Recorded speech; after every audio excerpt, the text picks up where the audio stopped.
Kate Beckinsale is no stranger to kicking butt and taking names. Now, she's back with her most electrifying performance to date in Amazon's Jolt. We have everything you need to know about the Jolt ending right here. Justin seems like the perfect guy when he's first introduced. He's charming, but he enjoys a good dirty joke. It appears as though he was specially tailored to Lindy, and as it turns out, he was. But right at the climax of her rampage against Gareth Feisal, he's killed by someone else before she can achieve her revenge. It seems anticlimactic, but that's when we get the big reveal that Justin is alive. Not only is he still kicking around, but he masterminded the entire operation. It turns out he works for the government, which wanted to kill Feisal, but knew he was too powerful to take out via the CIA. That's where Lindy comes into play. Even the government ain't dumb enough to go after Feisal. Are you really that stupid? You know what? I think I am exactly that stupid. The government couldn't kill Feisal, but some woman with a revenge streak became the perfect alibi. Justin led Lindy right where he wanted her to go, and she played her part perfectly. One could say the entire operation was all for the greater good, but all Lindy feels is betrayal. Justin may have the button to elicit electrical shocks to Lindy, but it doesn't do much good when Lindy overpowers her treatment and, as expected, kills her former lover.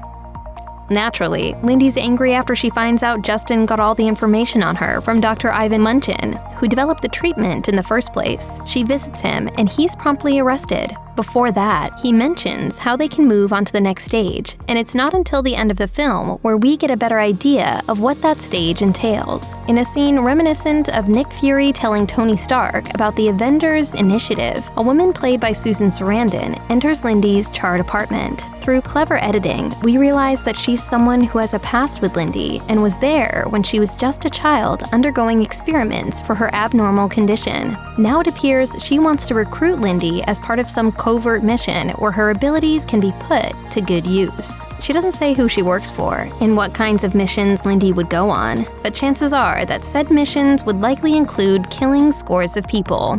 Through our work, you'll learn to harness your rage and target the right people. Humans are the most powerful, undetectable weapon.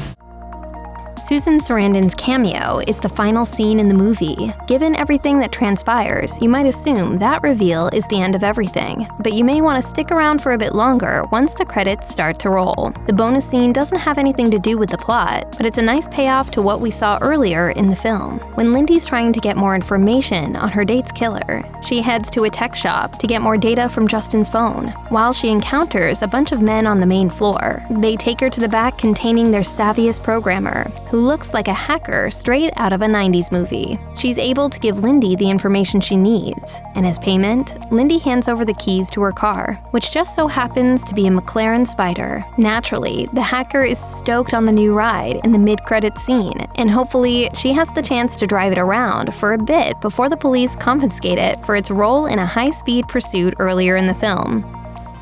Jolt follows in a current trend of female-led action movies, all about the kind of agency society allows women to have. From the beginning of the film, we see how much Lindy suffers due to her condition. Rather than help her, Dr. Munchin is only interested in testing the boundaries of how intense her rage can get. For this reason, he tells Justin about her, which results in all of the mayhem that transpires in the film. Rather than attempt to recruit her, Justin decides to manipulate her. He terrorizes her emotions and makes her believe the one person on the planet who understood her was taken away. Men control every aspect of her being, but she regains a tiny sliver of it by the end of the film. Susan Sarandon's character appears to offer her another route, but it's unclear how much control Lindy will have in her life moving forward. Similar themes have come up with other action films within the last few years, like Captain Marvel and Black Widow. All three stories have to deal with women forcing themselves to break free of the confines placed on them from the patriarchy. The trend likely started in response to the Me Too movement, and hopefully it brings about plenty of other projects with exceptional female characters.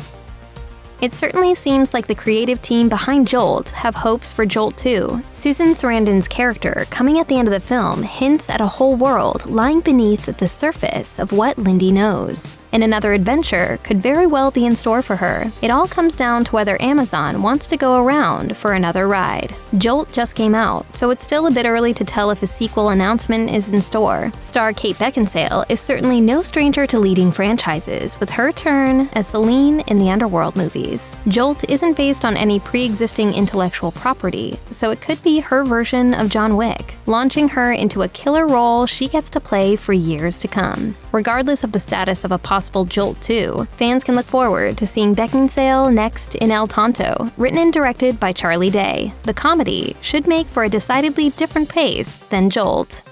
Check out one of our newest videos right here, plus even more Looper videos about your favorite movies and TV shows are coming soon. Subscribe to our YouTube channel and hit the bell so you don't miss a single one.